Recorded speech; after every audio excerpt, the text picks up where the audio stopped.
नमस्कार मेरे प्यारे बच्चों, आप सभी का दिल खोल कर स्वागत है आपके अपने परिवार दी ऑनलाइन कोचिंग में। दोस्तों मैं हूं नितेश। तू हंस तू मुस्कुरा तू रोना कम कर दे, जिंदा है तो जिंदगी की नाक में दम कर दे। गाइज, आज के इस वीडियो के अंदर जो हम लोग सीरीज चला रहे हैं चैप्टर 1 से लेकर चैप्टर 5 तक के जो इम्पोर्टेंट क्वेश्चंस की जो सीरीज चल रही है, उसी के सीरीज में आज ये नेक्स्ट पार्ट है। आप देख लेना अपना पार्ट 1 है या पार्ट 2 या पार्ट 3 है, देख लेना पार्ट 3 होगा मेरे हिसाब से। तो आज की इस वीडियो के अंदर हम फिर से पार्ट 3 चैप्टर 1 से चैप्टर 5 तक, जब तक सारे क्वेश्चंस इंपॉर्टेंट हो नहीं जाएंगे तब तक ये सीरीज चलती रहेगी। तो आप लोग के लिए मेहनत इतना कर रहे हैं तो आपको भी लगता है अच्छा कि हाँ हम मेहनत सच में कर रहे हैं, तो लाइक वाला बटन बिल्कुल भी दबाना मत भूलिए।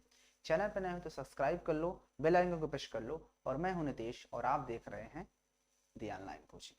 तो चलिए आज की इस वीडियो को स्टार्ट करते हैं। तो हम लोग की जो चल रही है सीरीज, कौन सी सीरीज है? Chapter 1 to chapter 5 class 10th, ठीक है ना। इम्पॉर्टेंट क्वेश्चन, इस सीरीज को ये अभी चलती ही रहेगी जब तक इसके इम्पॉर्टेंट क्वेश्चन खत्म नहीं हो जाएंगे, ठीक है ना। वरना ये सीरीज अभी रुकने वाली नहीं है, ठीक है ना। तो इस सीरीज को हम फिनिश करने के बाद ही चैप्टर स्टार्ट करेंगे, क्योंकि प्रैक्टिस भी बहुत इंपॉर्टेंट होती है ना, तो प्रैक्टिस आपको करना ही पड़ेगा। तो आज की इस वीडियो के अंदर हम प्रैक्टिस ही कर रहे हैं। तो आइए अगला इस सेशन को स्टार्ट करते हैं। उसी के आगे जो इम्पोर्टेंट क्वेश्चंस होंगे। तो अगर ये पार्ट 2 है तो अपना देख लेना, अगर ये पार्ट 2 है तो कोई बात नहीं, 2 ही डाल देते हैं, 3 है तो 3 डाल लेना, ठीक है ना। तो चलें आज की क्लास को स्टार्ट करें, क्योंकि आशा कितनी भी छोटी क्यों ना हो, निराशा से तो बेहतर ही होती है। और तू हंस तू मुस्कुरा तू रोना कम कर दे, जिंदा है तो जिंदगी की नाक में दम कर दे, पढ़ाई के दीपक दिल में जला कर तो देखो, माँ बाप के सपनों को तुम सजा कर तो देखो, तुम्हें पढ़ाई से मोहब्बत ना हो जाए तो कहना, बस एक बार टीओसी चैनल से दिल लगा कर तो देखो, ठीक है ना। चलें, क्या आप लोग तैयार हो? क्या आप लोग रेडी हो आज के क्वेश्चंस को करने के लिए? अगर रेडी हो तो चलिए आपके सामने पहला है, ये रहा आपके सामने पहला प्रश्न। पहला प्रश्न ये कह रहा है कि एक रैखिक समीकरण दिया गया है, दो चरों में से ऐसी रैखिक समीकरण लिखना है ताकि प्राप्त युग्म का ज्यामितीय निरूपण, जैसे कि वो प्रतिच्छेदित करती रेखाएं हो, या फिर वो समांतर रेखाएं हो, या फिर समपाती रेखाएं हो, ठीक है। तो क्वेश्चन आपके पास जो दिया है उसमें ये कह रहा है एक रैखिक समीकरण दिया है 2x + 3y - 8, 2x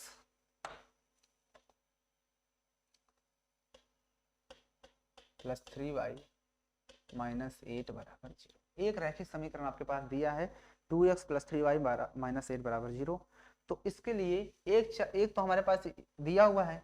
अब उसके बाद अगला जो हमें बताना है, ऐसी रेखा दूसरी बताना है जो कि रेखाएं क्या होनी चाहिए? रेखाएं समांतर होनी चाहिए, रेखाएं समांतर। पहला हमें यही बताना है, रेखाएं समांतर हों, ऐसा कोई दूसरा एग्जाम्पल लेना है। तो मुझे आप लोग ये बताइए कि रेखाएं समांतर तभी होती हैं, कब होती हैं? जब a1/a2 वो इक्वल आ जाए b1/b2 के, लेकिन वो इक्वल नहीं आना चाहिए c1/c2 के। एम आई राइट? यस। हमें ये पता है कि रेखाएं समांतर तभी होती हैं जब a1/a2 is equal to b1/b2 but not equal to c1/c2। Okay, तो अगर ये कंडीशन बनती है तो रेखाएं जो होती हैं वो समांतर रेखाएं होती हैं। क्या होती हैं? वो हमारी रेखाएं समांतर होती हैं। अब आपको तो ये पता ही होगा। तो ऐसा कोई एग्जाम्पल बताना है। एक लाइन दिया हुआ है हमारे पास इक्वेशन, दूसरा इक्वेशन ऐसा आपको लिखना है जो कि a1/a2 और b1/b2 c1/c2 निकालने पर कंडीशन ये बननी चाहिए। अगर ये कंडीशन बनती है तो वो रेखाएं समांतर होती हैं। तो आपको अगर रूल पता है तो आप आसानी से लिख लोगे। तो आपके पास तो यहाँ पर देखो पहली रेखा तो दिया है, क्या दिया है? 2x + 3y - 8 = 0। द्वितीय रेखा आप अपने से निकाल लो। बस इसी बात को याद रखते हुए, इसी बात को दिमाग में लगाए हुए आप लिख दो दूसरी रेखा। तो आपके दिमाग में दूसरी रेखा कौन सी आ रही है? a1/a2 इक्वल आना चाहिए b1/b2। तो a1/a2 इसका ये डबल ले लो तो 4x ले लो, चलो। तो प्लस इसके बराबर आना चाहिए, तो यहाँ से अगर डिवाइड करोगे तो कितना आएगा? 1/2 आएगा। तो यहाँ से भी 1/2 आने के लिए 3 का डबल 6y लिख दो, ठीक है। और ये इक्वल नहीं आना चाहिए c1/c2, तो यहाँ पर कुछ दूसरा ले लो, माइनस का 7 ले लो, बराबर 0। देखो ना, अब अगर आप यहाँ से निकालना चाहते हैं a1/a2 b1/b2 तो क्या निकलेगा, a1/a2 मतलब कि ये 2/4 और ये b1/b2 मतलब 3/6 और ये c1/c2 मतलब कि -8/-7। तो देखो ये तो कट जाएगा, 2 1 कम 2 दूनी 4 1/2, 3 1 कम 3 दूनी 6 1/2 और ये कटेगा ही नहीं, तो ये माइनस माइनस कट जाएगा बस 8/7। तो देखो ये दोनों तो बराबर है लेकिन ये इक्वल नहीं है, यानी a1/a2 b1/b2 के बराबर है लेकिन c1/c2 के बराबर नहीं है, जिसकी वजह से कंडीशन ये बन रही है और ये कंडीशन समांतर रेखा को प्रदर्शित करता है। मतलब ये रेखाएं जो हैं रेखाएं समांतर होंगी, तो दूसरी रेखा हमने आसानी से लिख दिया। आप और भी रेखाएं बहुत सी होती हैं जो लिख सकते हो, आप चाहते तो यहाँ पर इसका डबल ट्रिपल लिख देते तो इसका भी ट्रिपल लिख दो, अगला वाला ना लिखते, ठीक है। अगर अगला वाला भी ट्रिपल कर देते तो फिर से नहीं सबका रेशियो बराबर आता, जब रेशियो बराबर आता तो रेखाएं समानुपाती हो जाती, और जो कि अगला क्वेश्चन में यही दिया गया है कि अगला हमें ये बताना है इसमें कि अब दूसरा पार्ट में हमें ये बताना है कि रेखाएं क्या होनी चाहिए, समपाती होनी चाहिए। रेखाएं क्या होनी चाहिए, अब दूसरा इसमें दिया है रेखाएं समपाती होनी चाहिए, रेखाएं समपाती होनी चाहिए। तो आपको पता होना चाहिए रेखाएं समपाती होने के लिए कंडीशन क्या होती है। तो रेखाएं समपाती होने के लिए आपको कंडीशन ये पता होना चाहिए कि सिचुएशन में तीनों रेखाएं a1/a2 b1/b2 c1/c2 तीनों का रेशियो इक्वल आना चाहिए। तो यहाँ पर अगर आप इस रेशियो को देखोगे तो यहाँ पर तो 1/2 आएगा, 3/1, यहाँ पर भी 1/2, तो यहाँ पर भी 1/2 आने के लिए मैं 7 की जगह पर क्या लिख दूं, तो आप कहोगे सर जी 7 की जगह पर एक काम कीजिए, आप लिख दीजिए, क्या लिख दीजिए, 8 का भी डबल, क्योंकि इसका डबल इसका डबल इसका भी डबल, तो 8 दूनी 16 माइनस का 16 लिख दो बराबर 0। अब डिवाइड करके देख लो, सबका रेशियो तुम्हारा सेम आ जाएगा, सभी का रेशियो यहाँ पर सेम आएगा। नहीं आएगा रेशियो, अरे भाई बिल्कुल आएगा रेशियो सेम, ठीक है ना। तो इस तरह से इन क्वेश्चंस को किए जाते हैं। और एक और लास्ट में इसमें यही दिया गया है, हो गया, समझ में आएगा ना ये चीज। अगला दिया यहाँ पर ये दिया हुआ है कि जो रेखाएं होनी चाहिए वो क्या होनी चाहिए, इस बार प्रतिच्छेद करती हूँ, रेखाएं इस बार क्या करती हूँ, प्रतिच्छेद करती हूँ। तो प्रतिच्छेद करती रेखाएं कौन सी होती हैं, प्रतिच्छेद करती रेखाएं हमें पता होना चाहिए कि इस सिचुएशन में कंडीशन कुछ ये बन जाती है, ये तो हट ही जाता है। ये कंडीशन में हमारे पास रेखाएं जो होती हैं यूनिक हल निकलता है a1/a2 is not equal to b1/b2 होना चाहिए।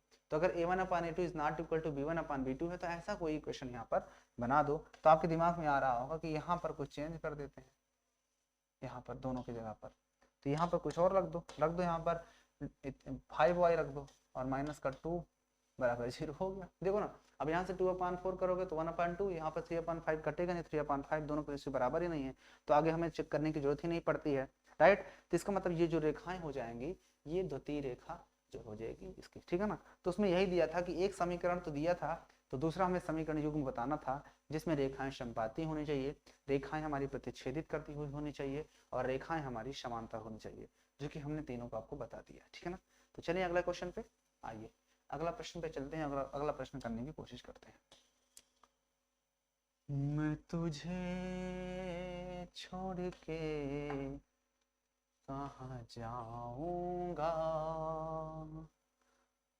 मेरे भोले सनम तेरे सर की कसम, जाके जल्दी ही मैं लौट आऊंगा, मैं तुझे छोड़ के कहाँ जाऊंगा।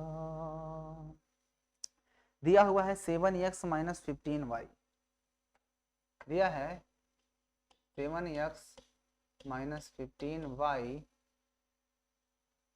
बराबर 2, और एक लाइन हमारे पास दी हुई है x + 2y बराबर 3, यही है बराबर 3। आपके पास दो रेखाएं दी हुई हैं, कहता है इन दोनों रेखाओं को सॉल्व करना है, वो भी प्रतिस्थापन विधि से, x और y का वैल्यू निकालना है।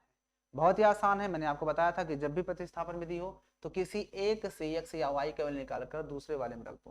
तो अगर आप इसमें से निकालोगे तो इसमें रखना पड़ेगा, इसमें से निकाल रहे हो तो इसमें। अगर हम ऊपर वाली समीकरण को देखते हैं तो हमारे पास दिया हुआ है 7x - 15y बराबर 2। तो हम एक काम करते हैं, 7x निकालते हैं तो ये 15 उधर जाएगा तो प्लस में जाएगा, तो 15y और प्लस का 2, तो यहाँ से हम x निकाल लेते हैं तो आ जाएगा 15y प्लस का 2 और अपान में 7, राइट। तो ये आ गई आपके पास इक्वेशन नंबर 3। अब इस इक्वेशन नंबर 3 का वैल्यू जो x का आया उसको समीकरण 2 में रखने पर यहाँ पर लिख दो समीकरण, नहीं लिखना चाहते हो तो लिख दो समीकरण 2 व 3 से, ऐसे लिख दो। अपना टीचर समझेगा 2 और 3 से क्या किया इसने। तो हमने 2 में क्या कर रहे हैं, एक्स की वैल्यू रख कर रखते हैं 3 से। तो एक्स बराबर कितना है हमारे पास 15y प्लस का 2 अपान में 7 है, और उसके बाद आगे प्लस का 2y राइट मैंने लगा दिया, और बराबर 3 बच रहा है राइट। हमने इसका एलसीएम ले लेते हैं दोनों का, दोनों का एलसीएम आपके पास 7 आएगा, 7 × 7 यानी 15y प्लस का 2 बराबर 7 × 14y बराबर 3। तो यहाँ पर 15 और यहाँ पर ये मैंने साइन कौन सा लगा दिया, यहाँ पर जो होगा प्लस का 14y हो जाएगा ना। अब ये दोनों जुड़ जाएंगे तो 5 4 9 29y प्लस का 2 बराबर 7 3 21 हो जाएगा। ये उधर जाएगा तो क्या होगा, घट जाएगा। तो 29y बराबर क्या होगा 21 - 2, तो 29y बराबर 9 2 11 होता है ना, यानी 19 आ जाएगा। तो यहाँ से y की वैल्यू आपके पास कितनी आ जाएगी 19/29 राइट। सही किए हैं, अटपटा सा आंसर आ रहा है, एक बार चेक कर लेते हैं। हमने क्या किया, इससे 7x - 15y बराबर 2 था, तो 7x बराबर 15 प्लस 2 रख दिया, प्लस 2 या था x बराबर क्या होगा अपान में। उसके बाद हमने इस वैल्यू को दूसरे वाले क्वेश्चन में रख दिया, दूसरे क्वेश्चन में x बराबर क्या था, तो 15y + 2 अपान 7 मैंने रख दिया, और plus 2y right upon equal to 3 रख दिया। ओके, उसके बाद मैंने क्या दोनों कैल्शियम 7 लिया, तो यहाँ से 7 तो हट जाएगा, तो 15 + 2 ही बचेगा, प्लस 1 2 7 जाए तो 7 2 14, y बराबर 3। तो 7 3 21 हो जाएगा, और 14 और 15 आपस में जुड़ जाएंगे, तो 5 4 9 1 1 2 29y, और ये प्लस का 2 ही बचेगा इक्वल टू उधर 7 21, ये 2 उधर जाएगा तो माइनस हो जाएगा, 19 बचेगा तो 29। ठीक है, जो वैल्यू आई है उस वैल्यू को मैं वापस से समीकरण 3 में रखूंगा। तो यहाँ पर लिख देना समीकरण y बराबर 19/29 समीकरण 3 में रखने पर। तो यहाँ से x की वैल्यू आपके पास आ जाएगी, क्या है 15 × y बराबर आपके पास कितना आया है 19/29 है ना, और उसके बाद प्लस का 2 और अपान में 7 दिया था, ठीक है ना।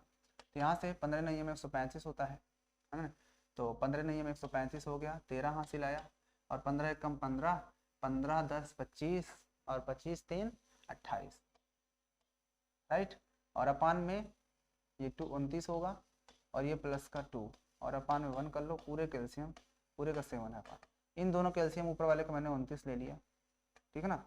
और ये 29 तो यहाँ पर आ जाएगा आपके पास 285, और प्लस ये हो जाएगा 29 तो 29 दूना 2 2 9 18 होता है, 2 4 5, और पूरे का अपान में 7 है, तो 7 तो नीचे ही आ जाएगा, ठीक है। तो यहाँ से आ जाएगा आपके पास 8 5 13 होता है, और 8 5 13 1 14 होता है ना, 8 5 13 और 8 5 13 1 14 होता है, 2 1 3 343 बटा 7 9 ये 63 होता है, और 7 दूना 14 15 16 17 18 19 20, ये हो गया, ठीक है ना। इतना ही आएगा, 7 9 63 7 दूना 14 6 20, ठीक है। कुछ कटेगा पीटेगा नहीं, तो हमारे x और y का वैल्यू आ गया, तो जो x की वैल्यू आई है वो ये वाली हो जाएगी, ठीक है ना। आंसर थोड़ा सा अटपटा आ रहा है, इसलिए हम क्या करते हैं थोड़ा सा चेक कर लेते हैं इसको इसमें रख करके, ठीक है ना। तो एक बार चेक कर लेते हैं, तो आओ इसको हटाते हैं और इसमें रख कर चेक करते हैं क्या आंसर सही है। देखिए हमारे पास आंसर में है x कितना है 343, और बटे में कितना है 203, और प्लस 2 × y बराबर हमारे पास कितना है 19/29, ठीक है ना, 3 आना चाहिए। तो हम क्या करते हैं इन दोनों कैल्शियम ले लेते हैं, इन दोनों कैल्शियम कितना आएगा 29 ही आएगा क्या, और इस कैसे कटेगा नहीं, तो कोई बात नहीं, हम दोनों का मल्टीप्लिकेशन ही लेते हैं, 203 × 29 ही ले लेता है। तो यहाँ से कट जाएगा, 29 का मल्टीप्लाई के साथ होगा, तो कितना आ जाएगा 343, और 29 का मल्टीप्लाई 9 3 27 होता है, 9 4 36 37 38, और 9 3 27 28 29 30, फिर 2 3 6 होता है, और 2 4 8 होता है, और 2 3 6 कितना आएगा 7 आएगा, और उसके बाद 8 6 14 होता है, 8 1 9 होता है, 6 3 9 होता है, और यहाँ पर ये 29 तो 29 क्या कितना बचेगा उसका, तो 2 3 6 होता है, 2 0 19 का मल्टीप्लाई 19 छक्का का 114 होता है, 114 114 का 4 हो जाएगा, आपके पास 11 हासिल आएगा, फिर 11 जोड़ोगे तो 11 का 1 ही होगा, कैरी 1 बचेगा, और 19 चौका 76, 76 170 कितना है 77, 44, 14 जोड़ दो, 7 4 11 होता है और 4 1 5 1 6 होता है। और इसके बाद क्या बचा है 4 1 5 1 6 9 7 16 16 होता है। एक हासिल आया 9 7 16 17 होता है। और इन दोनों को मल्टीप्लाई ही करना पड़ेगा भैया। तो एक काम करते हैं, इन दोनों को मल्टीप्लाई कर लेते हैं। अगर इन दोनों को मल्टीप्लाई करते हैं तो कितना आएगा, तो 9 3 27 होता है, 9 2 18 होता है। फिर से 2 से 2 3 6 2 0 2 4 2 2 4, यहाँ पर आएगा 7 6 2 8 होता है, 8 4 1 5। यहाँ पर कितना आएगा 5 8 8 7। तो 3 7 21 3 8 24 25 26 3 3 8 16 3 8 24 25 26। हाँ, ये जब काटोगे तो 3 बार में पूरा पूरा कट जाएगा। ठीक है ना, तो आंसर देखो 3 आ रहा है। ठीक है ना, इसका मतलब हमने जो निकाला है आंसर वो एकदम एग्जैक्ट है, एकदम सही है। क्योंकि देखो 3 7 21 3 8 16 3 8 24 25 3 7 21 3 8 24 25 26 2 हासिल 3 8 24 2 26 फिर से 2 हासिल 3 5 15 16 17 यानी 3 आया। यानी कि जो इधर 3 आया इधर भी तो 3 ही आंसर। इसका मतलब हमने जो आंसर ये निकाले हैं दोनों एकदम सही है। ठीक है, अब आप मुझे बताओ कि आपको समझ में कहाँ नहीं आया। मैंने आपको यहाँ पर इसको क्वेश्चन को जो है करके दिखा दिया कि आपका जो आंसर है वो आपको लग रहा है गलत तो नहीं, क्योंकि अजीब सा आंसर आ रहा है ना, इसलिए चेक करना पड़ जाता है। कर कोई बात नहीं, आइए अगले क्वेश्चन पे चलते हैं। क्वेश्चन नंबर 3 देखिए, क्वेश्चन नंबर 3 क्या कह रहा है। क्वेश्चन नंबर 3 जो आपके पास दिया है उसको भी करने का अभ्यास करते हैं। 3x/2 3x/2 माइनस 5y/3 बराबर आपके पास दिया हुआ है माइनस का 2, और उसके बाद दिया हुआ है आपके पास x/3 plus y/2 equal to 13/6। इसको भी सॉल्व करना है, लेकिन इस बार इसको भी प्रतिस्थापन विधि से ही सॉल्व करना है। तो प्रतिस्थापन विधि सॉल्व करने के लिए हम किसी एक से वैल्यू निकालते हैं x और y की, किसी की भी। तो हम ये वाले इक्वेशन से हम दोनों में ऐसे हम ले लो 3 2 6, तो 2 3 6 9x हो जाएगा यहाँ पर, और 3 2 6 2 2 5 6 10 हो जाएगा, और प्लस माइनस माइनस हो जाएगा, है ना, क्योंकि यहाँ पर माइनस है तो ये माइनस हो जाएगा। 2 5 10 y बराबर यहाँ पर है माइनस का 2 है, तो 6 दूनी 12, तो यहाँ से आपके पास 9x माइनस 10y बराबर -12 आया। तो एक काम करते हैं, 9x बराबर निकालते हैं, तो ये उधर जाएगा, तो माइनस का 12 और प्लस का 10y हो जाएगा। x बराबर क्या हो जाएगा आपके पास -12 प्लस का 10y और पूरे के बट्टे में 9। ठीक है, तो यहाँ से इस वैल्यू को वापस से इस वाले क्वेश्चन में रख देते हैं। तो x बराबर कितना है हमारे पास -12 प्लस 10y और पूरे के बट्टे में 9 है, तो 9 3 27 हो जाएगा, राइट। क्योंकि यहाँ पर भी अपान में 9 है, इसके अपान में 9 3 था, तो 3 9 27, और प्लस का y/2 पहले था, y/2 बराबर 13/6। ठीक है ना, अब इन दोनों कैल्सियम ले लो 54, तो यहाँ से तो माइनस का 12 और प्लस 10y ही आएगा, और ये प्लस का कितना हो जाएगा 27 गुना 54 कितना हो जाएगा 54y ही होगा, उसमें क्या नहीं 27y बराबर 11/6, 6 नहीं का 54 होता है। अब ये 10y और ये दोनों जुड़ जाएंगे तो आपके कितने हो जाएंगे 37y, ये दोनों जुड़ जाएंगे तो 37y और माइनस का 12 बराबर ये 9 13 9 में 117 होता है। तो यहाँ से हमें तो 3 व 37y निकालना है, तो 12 उधर जाएगा, 7 2 9 होता है, और 1 1 2 होता है, और यही होगा। तो y बराबर आपके पास कितना आ जाएगा, कटेगा 37 7 49 7 21 नहीं जाएगा।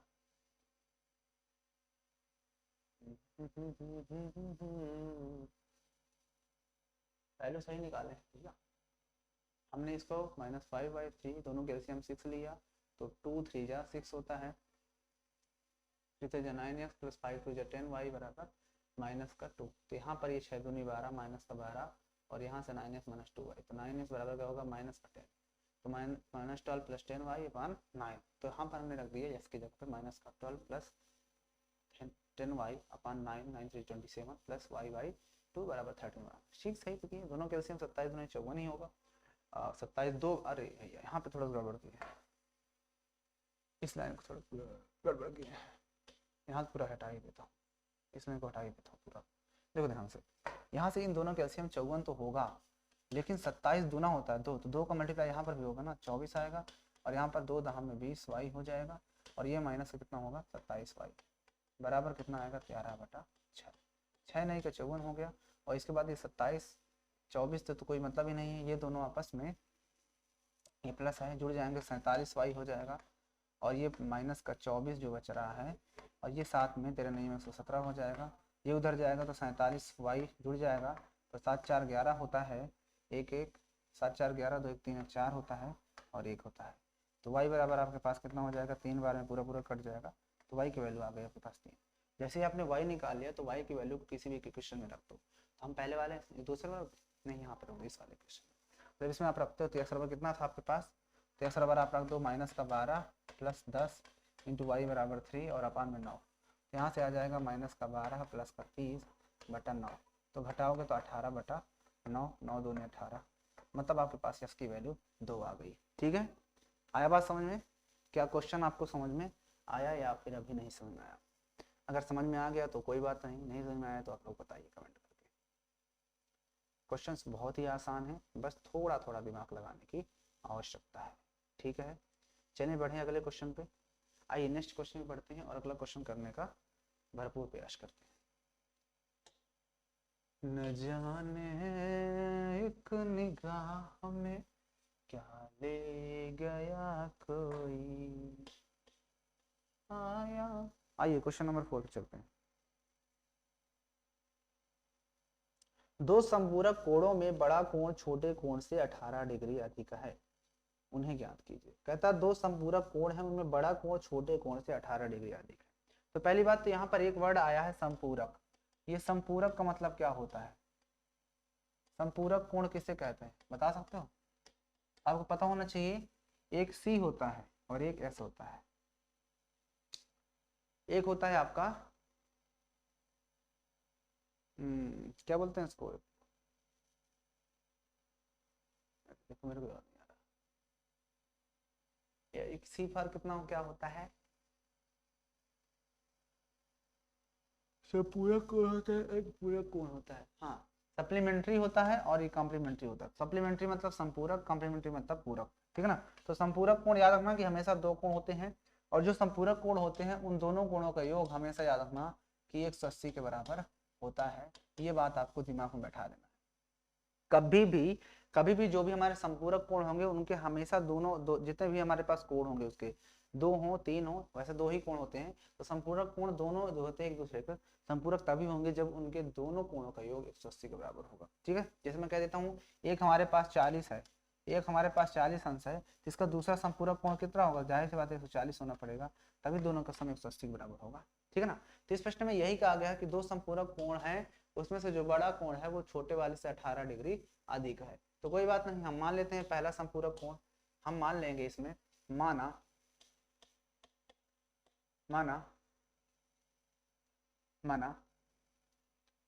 बड़ा वाला संपूरक कोण, माना बड़ा संपूरक कोण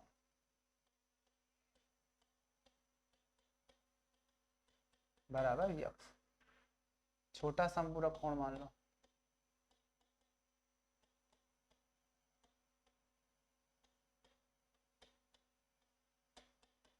बराबर।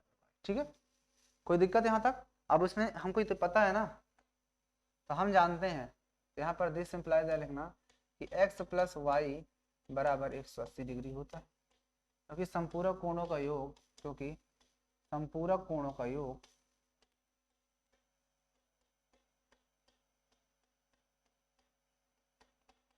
योग 180 होता है।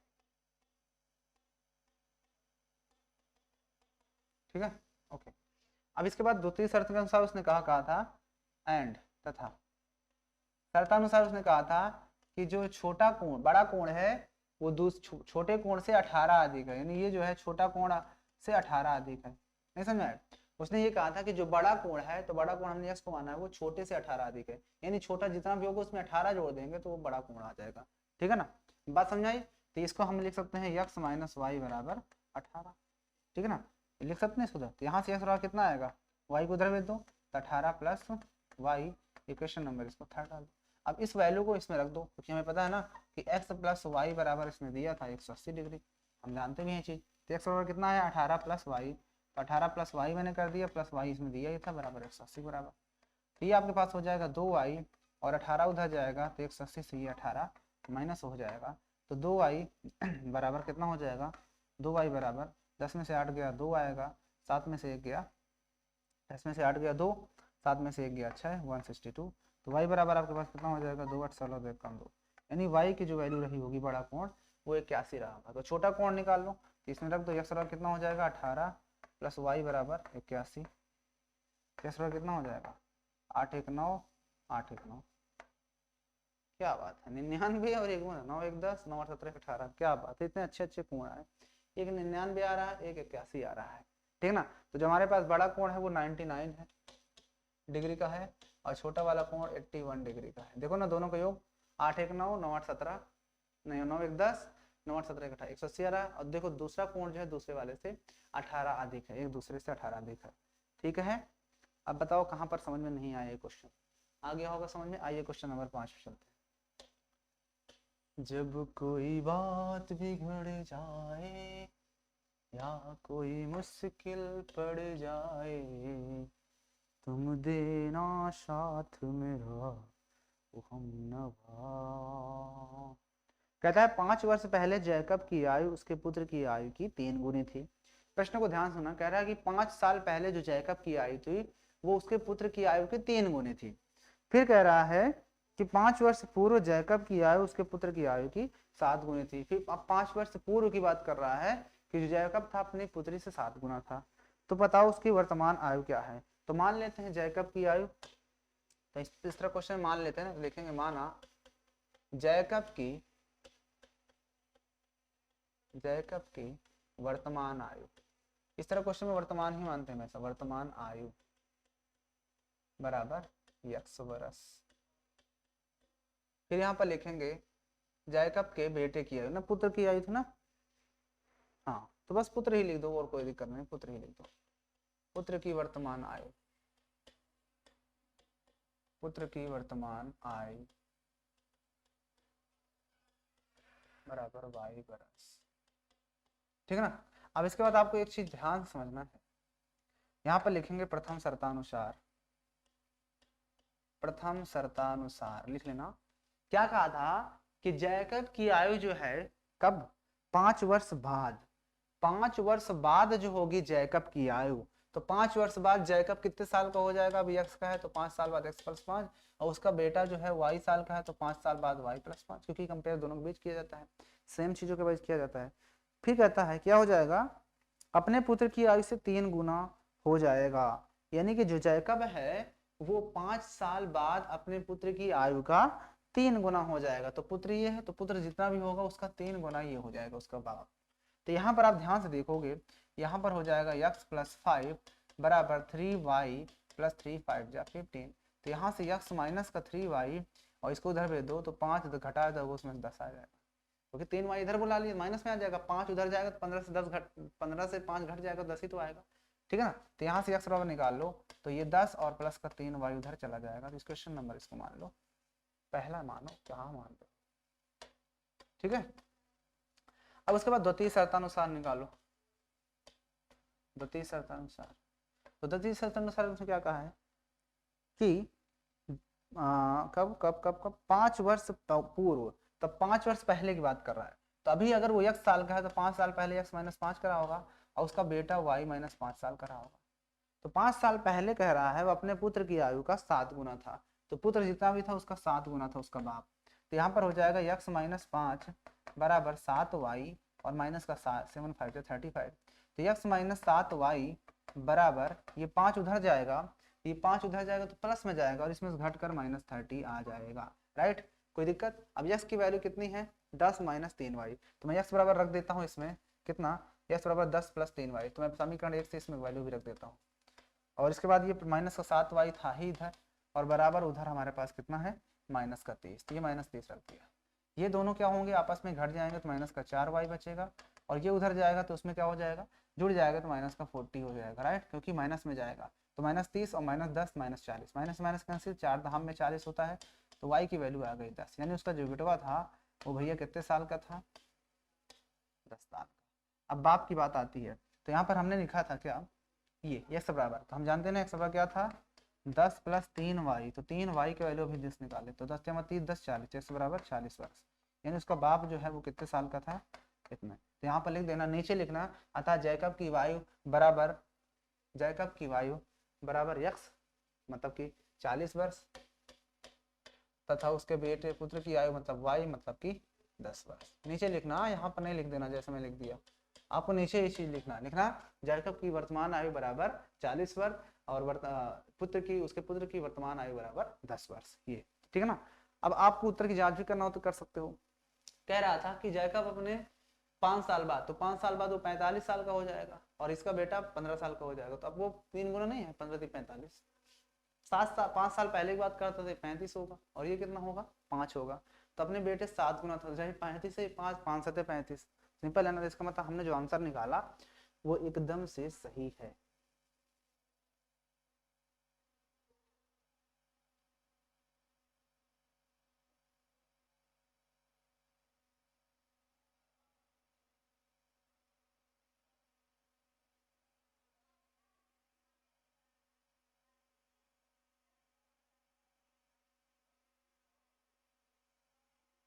ठीक है, ओके, आइए क्वेश्चन नंबर अगला चलते हैं, क्वेश्चन नंबर 6 पे चलते हैं।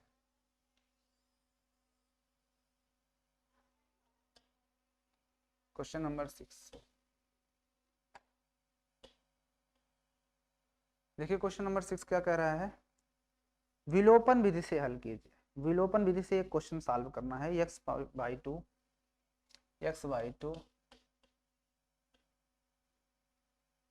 प्लस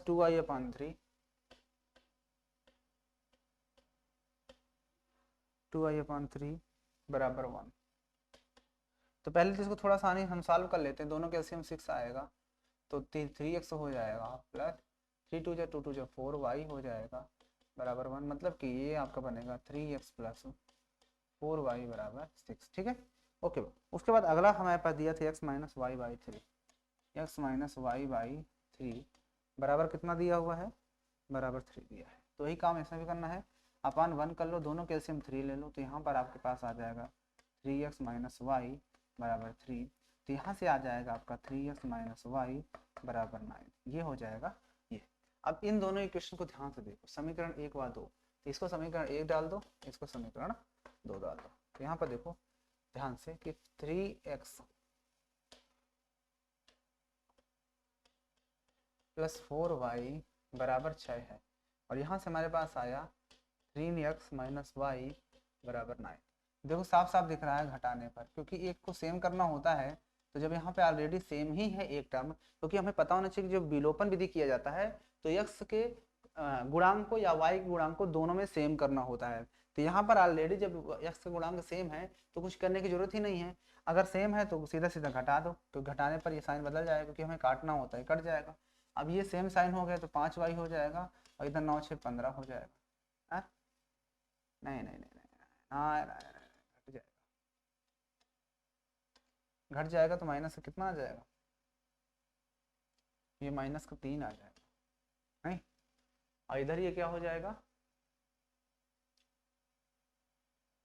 ठीक है, तो y बराबर आपके पास कितना आ जाएगा, -3/5, ठीक है। तो जब y की वैल्यू आपके पास आ गई है तो x की वैल्यू निकालने के लिए इसमें रख दो, कि हमें पता है ना, ये कौन सा इक्वेशन, ये 3x -y, तो -y मतलब एक 3/5 बराबर 9, तो यहाँ पर हो जाएगा ये 3x + 3i/5 बराबर 9, दोनों कैल्शियम ले लो, कितना आएगा 5, तो 5 3 15x हो जाएगा, और प्लस का 3 बराबर 9, तो 9 पे तो 45 हो जाता है, तो ये 15x + 3 बराबर 9 पे तो 45 होता है, तो यहाँ से आपके पास 15x बराबर ये 3 माइनस हो जाएगा, तो आ जाएगा 42, x बराबर आपके पास आ जाएगा 42/15, 3 × 15 और 3 कम 3 चौके 12, यानी x की वैल्यू आपके पास आ गई 14/5। तो x की वैल्यू भी पता और y की वैल्यू भी आपको पता हो चुकी है। ठीक है ना, जरा चेक कर लेते हैं क्योंकि इसका आंसर थोड़ा सा अटपटा चटपटा आया है। तो एक काम करते हैं, किसी में रखते हैं, हम इसमें रख दें, इसमें रखते हैं ये वाला क्वेश्चन। ठीक है ना, तो देखो x बराबर कितना आया है, -3/5, तो रखो इसमें। तो 3 इंटू एक्स बराबर कितना है, -3/5, तो -3/5 और प्लस 4 इंटू वाई बराबर कितना आया है, 14/5, तो 14/5। ठीक है ना, दोनों के एलसीएम 5 ही आएगा, तो माइनस का 9 होगा और यहाँ पर प्लस का 14 चौके 56 होता है ना। घटा दो, घटा दो, कितना आएगा, गलत किए हैं बच्चा, कहीं पर गलत है क्वेश्चन, ये तो कंफर्म हो चुका है। x/2 + 2y, दोनों के एलसीएम 6, 2 तिहाई 6, 3x प्लस 3 गुना 6 2, 4y बराबर 1, तो 6 एक कम 6 हो जाएगा, 3x + 2y। ठीक है, कोई दिक्कत नहीं, x - y/3/3, दोनों के एलसीएम 3x - y बराबर 3, तो 3 3 9, तो 3x - y बराबर 9। तो एक हमारे पास आया 3x + 4y बराबर 6, एक आया हमारे पास 3x - y बराबर 9। साइन चेंज किए, ये भी माइनस हो जाएगा, ये भी माइनस, प्लस है ये माइनस कर जाएगा, 5y बराबर हो जाएगा -3। ठीक, y बराबर -3/5, कोई दिक्कत नहीं, हमने वापस से इसमें रख दिया। तो 3x, ठीक है, -y 3/5 बराबर 9। ठीक है, माइनस माइनस प्लस, प्लस 3/5 बराबर 9। ठीक है, तो इसके बाद हमने 5 दिए, 15 + 3 बराबर 9, पता 45 हो जाएगा। ठीक है, तो 15x + 3 बराबर 45, तो 45 से उधर 3 आएगा तो माइनस ही होगा, तो 5 में से 3 गया 2, 42, 15, 14 3 42, 3 से काटा, 3 5 15 और 3 1 कम 3 4 12, 14/5। ठीक तो निकाला भैया, फिर आंसर क्यों नहीं आया। एक्स बराबर हमने रखा 3 इंटू एक्स बराबर कितना है, अरे उल्टा तो रखे हैं, यहाँ पर वैल्यू उल्टा रखी हुई है, वैल्यू उल्टा रखी है। 3x है, 3 इंटू एक्स बराबर कितना है, 14/5 है, 14/5 माइनस नहीं प्लस, प्लस 4 इंटू वाई कितना आया है, -3/5, ये है -3/5। तो यहाँ से दोनों कैल्शियम अगर आप लोगे तो 5 ही तो आएगा, तो 14 3 42 होता है, और ये माइनस का 4 3 12 आएगा, हटा दो 0, 4 में से 1 गया 3 और बटा 5, तो 5 1 5 30, 6 आया ना, देखो यहाँ पर 6 ही आ रहा था। इसका मतलब जो x और y की वैल्यू आई एकदम सही है। ठीक है ना, जो x और y की वैल्यू हमने निकाला है इस प्रश्न में, वो अपने जगह पर परफेक्ट है, एकदम सही है। ठीक है, कोई दिक्कत, कहीं पर भी किसी भी तरह का दिक्कत हो तो आप मुझे बताइए। चलिए अगला क्वेश्चन देखते हैं, क्वेश्चन नंबर 6 क्या कहता है।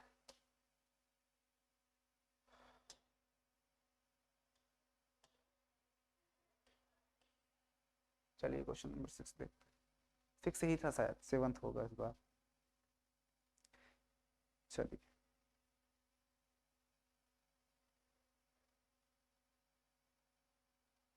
यदि हम अंश और हर में, यदि अंश में हम एक जोड़ दें तथा हर में से एक घटा दें तो भिन्न एक बदल जाती है, भिन्न एक में बदल जाती है। यदि अंश और हर दोनों में एक जोड़ दें तो हर 1/2 हो जाती है, भिन्न ज्ञात कीजिए। तो भाई जब भी ऐसे क्वेश्चन आते हैं कि भिन्न ज्ञात करो, तो भिन्न ज्ञात करने के लिए हमें दो चीज मानना होता है, कि माना भिन्न का अंश, क्या माना, भिन्न का अंश बराबर x तथा भिन्न का हर बराबर y। ये तो मानना ही पड़ेगा, हमेशा याद रखना। कभी भी हमें अगर निकालना होगा किसका वैल्यू, भिन्न में कभी भिन्न निकालना है तो उसका अंश और हर पता होना चाहिए, क्योंकि भिन्न जो बनती है, अतः भिन्न बराबर पहले अंश फिर हर, यही बनता है। कोई दिक्कत। अब उसके बाद कहता है प्रथम शर्तानुसार, पहली शर्त जो कह रही है उसको हमें प्रथम शर्तानुसार काम करना है। तो प्रथम शर्तानुसार, देखिए प्रथम शर्तानुसार क्या कह रहा है, यदि अंश में एक जोड़ दिया जाए तथा हर में से एक घटा दिया जाए, यदि अंश में, अंश क्या है x और हर क्या है y, अंश में एक जोड़ दें तथा हर में से एक घटा दें तो भिन्न एक में बदल जाती है, राइट। इसको मल्टीप्लाई करोगे इसमें तो इतना ही हो जाएगा, यानी x + 1 बराबर y - 1। इसको इधर बुला लो तो x - y बराबर, इसको उधर भेज दो तो -1 और -1, x - y बराबर आपके पास आ गया -2। कोई दिक्कत, ठीक है। तो यहाँ से अगर x निकालना चाहते हो आप, तो x बराबर तो y - 2, इक्वेशन नंबर 1। कोई दिक्कत, नो दिक्कत। अब द्वितीय शर्तानुसार यहाँ पर देख लो, द्वितीय शर्त क्या कह रहा है, द्वितीय शर्तानुसार, द्वितीय शर्तानुसार उसने क्या कहा, ध्यान समझना। द्वितीय शर्तानुसार उसने क्या कहा है प्रश्न में, द्वितीय शर्तानुसार उसने ये कहा है, क्या कहा है द्वितीय शर्तानुसार, कि यदि हर में एक जोड़ दें तो वह भिन्न 1/2, यानी हर में सिर्फ एक जुड़वा रहा है, हर में तो अंश है, ये हर है, तो हर में एक जोड़ दिया जाए, यही कह रहा ना, यदि हर में एक जोड़ दिया जाए तो भिन्न 1/2 बन जाती है, मतलब अंश में कुछ नहीं, तो मल्टीप्लिकेशन करवा दो तो 2x हो जाएगा, इधर से y + 1 ही होगा, तो यहाँ से आपके पास 2x - y = 1, तो x का वैल्यू यहाँ से रख देते हैं इसमें, तो 2x बराबर कितना आया है, y - 2, तो y - 2 और ये माइनस का y = 1, तो ये हो जाएगा तुम्हारे पास 2i - 2 × 4 - y = 1, 2i, y घट जाएगा तो y आएगा, और 4 को उधर भेज देते हैं, तो 4 प्लस में +1, तो y की वैल्यू आपके पास कितने आ जाएगी, 5।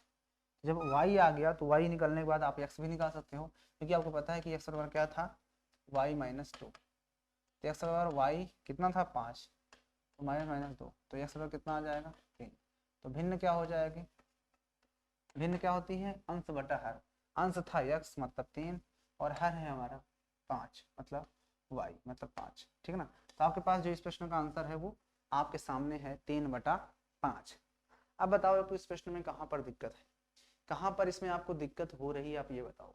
प्रश्न में अगर हम उत्तर की जांच करना चाहते हैं तो कर सकते हो, अगर हमारे पास भिन्न 3/5 है, अगर हम मान लेते हैं कि भिन्न 3/5 है, कैसे प्रूव करेंगे, तो पहले कंडीशन ये कह रहा था कि अंश और हर में, अंश में एक जोड़ दो, तो अंश में एक जोड़ दो तो 4 हो जाएगा, और हर में एक घटा दो तब भी 4 हो जाएगा, तो कहता हूँ भिन्न 1 में बदल जाती है, बिल्कुल सही, 1 में बदल गई। दूसरी कंडीशन फॉलो करते हैं, चलो दूसरी कंडीशन ये कह रहा था, दूसरी कंडीशन देखो ध्यान से क्या कह रहा है, कि यदि अंश में हर में एक जोड़ दें, तो इस बार सिर्फ हर में एक जोड़ना है, तो हर में अगर एक जोड़ दोगे तो कितना हो जाएगा, 5 1 6, तो वो भिन्न 1/2 में बदल जाए, देखो ना 3 कम 3 6, 1/2 आ गया ना। इसका मतलब कि हमने जो आंसर निकाला है 3/5 भिन्न जो आई है वो एकदम सही है, सटीक है, इसमें तनिक भी कोई भी किसी भी तरह का गलती नहीं है। तो अब मुझे आप लोग बताइए कि आपको आज का ये सेशन कैसा लगा, कहीं पर भी क्वेश्चंस में कोई दिक्कत हो तो आप मुझे बताइए। क्वेश्चन बहुत ही शानदार लाजवाब क्वेश्चन था, इस तरह क्वेश्चन एग्जाम में हमेशा आते रहते हैं। अच्छा, इस क्वेश्चन को अगर आप चाहते तो विलोपन विधि से भी सॉल्व कर सकते थे, आप पर डिपेंड है आप क्वेश्चन कैसे सॉल्व करते हो, लेकिन ये मेथड सही था, इस मेथड से भी आसान है। अगर आपको लगता है कि विलोपन विधि से सही है तो आओ देखो मैं आपको विलोपन विधि से बता देता हूँ। तो यहाँ से मैं इसको हटा देता हूँ, देखो भिन्न 3/5 आई है ना, देखो तो ध्यान से देखो, यहाँ पर आपके पास भिन्न जो आई थी ये, तो इसको आप क्या कर लिखोगे, इसको इधर बुला लो, तो आपके पास हो जाएगा 2x - y = 1, कोई दिक्कत। अब यहाँ से हमारे पास दूसरी भिन्न क्या आती है, x - y, x - y = -2, हम दोनों को साफ साफ दिख रहा है घटाने पर, तो घटाने पर साइन बदल जाता है, यहाँ पर लिख देने घटाने पर, तो ये तो कट जाएगा, यहाँ से 2 में से 1 x बचेगा, ये 2 और 1 3 मिल जाएगा, तो x = 3 आ गया। जब x = 3 आ गया तो y बराबर निकालने के लिए तो y को बराबर कर दो या y की वैल्यू वापस से इसमें रख दो, तो x बराबर क्या हो जाएगा, हाँ x बराबर दिया था, x तो निकाल दिया 3 और बराबर y - 2, तो 2 की इधर वाला लो तो 5 हो जाएगा बराबर y, तो यहाँ से देखो y की वैल्यू भी आपको मिल गई 5 और x की वैल्यू भी 5, तो भिन्न जो आपके पास बन जाएगी, जो भिन्न है वो क्या बन जाएगी, अंश बटा हर मतलब कि 3/5, तो आपके इस प्रश्न का यही सही उत्तर हो जाएगा। अब आप मुझे बताओ कि आपको समझ में कहाँ पर नहीं आ रहा, कहीं पर भी किसी भी तरह का दिक्कत हो रहा है प्रश्न में तो आप हमें जरूर बताइए, ठीक है ना, क्योंकि न संघर्ष न तकलीफ तो क्या फिर खाक मजा है जीने में, बड़े बड़े तूफान थम जाते हैं जब आग लगी हो सीने में। देख लो क्वेश्चन देखो, बताइए कहीं पर भी आपको दिक्कत हो रही है तो बताइए, टेंशन मत लो, जब तक ये सीरीज खत्म नहीं होगी तब तक हम आगे नहीं बढ़ेंगे, क्योंकि प्रैक्टिस ही इम्पॉर्टेंट है, जितना आप लोग प्रैक्टिस करोगे चीज़ें आपकी उतनी ही क्लियर होंगी, समझ रहे हो बात को, अगर आपकी चीज़ें क्लियर होंगी तो आप आसानी से उन चीज़ों को कर सकते हो, तो आपको बेहतरीन चीज़ होती है, कहते हैं ना कि बेहतरीन दिनों के लिए बुरे दिनों से लड़ना पड़ता है, अगर आप अगले दिन को अच्छा बनाना चाहते हो, अगला दिन आपका सुकून में बीते तो आज आपको आज का जो सुख है उसे त्यागना पड़ेगा। अगर आप चाहते हो कि आने वाला फ्यूचर हमारा सुख में व्यतीत हो तो आपको प्रेजेंट को दुख में व्यतीत करना पड़ेगा, मतलब मेहनत करना पड़ेगा, तभी तो आपका सुख आएगा। वरना अगर मेहनत नहीं करोगे तो दुख में आज हो, कल भी रहोगे दुख, ठीक है ना। और इसलिए अभी दुख सह लोगे तो आप सह सकते हो, वरना आने वाले टाइम पे जब बूढ़े हो जाओगे तो उसके बाद आप दुख भी नहीं सह पाओगे, ठीक है ना। समस्याएं कठिनाई कहाँ सह पाओगे। इसलिए अभी आप नौजवान युवक हो तो अभी आप मेहनत कर लो, अभी आप मेहनत खूब कर सकते हो, लेकिन धीरे धीरे शरीर जो है वो ढलता है तो क्या होगा, हमारी ताकत भी कम होती जाती है। इसलिए अभी आप नौजवान युवक हो तो आपको मन लगाकर पढ़ाई करना है, मेहनत करना है, उसके बाद में जो होगा देखा जाए। कहते हैं ना कि हमेशा कर्म करते रहना चाहिए, फल की इच्छा नहीं करनी चाहिए, क्योंकि अगर आप सच्चे मन से मेहनत करते हो तो आपको जो फल है वो आपको भी सच्चे मन से ही मिलेगा। इसलिए आप मेहनत करते रहिए, कर्म करो, फल की इच्छा मत करो। क्यों? अच्छा, काफी लोग के दिमाग में ये भी आता है कि हम कर्म करते हैं तो फल की इच्छा क्यों ना करें। तो हम कर्म करते हैं, फल की इच्छा इसलिए नहीं करते क्योंकि अगर हमारे कर्म अच्छे हैं तो हमें फल भी अच्छा मिलेगा, कर्म बुरे हैं फल अच्छा नहीं मिलेगा, सड़ा सड़ा मिलेगा।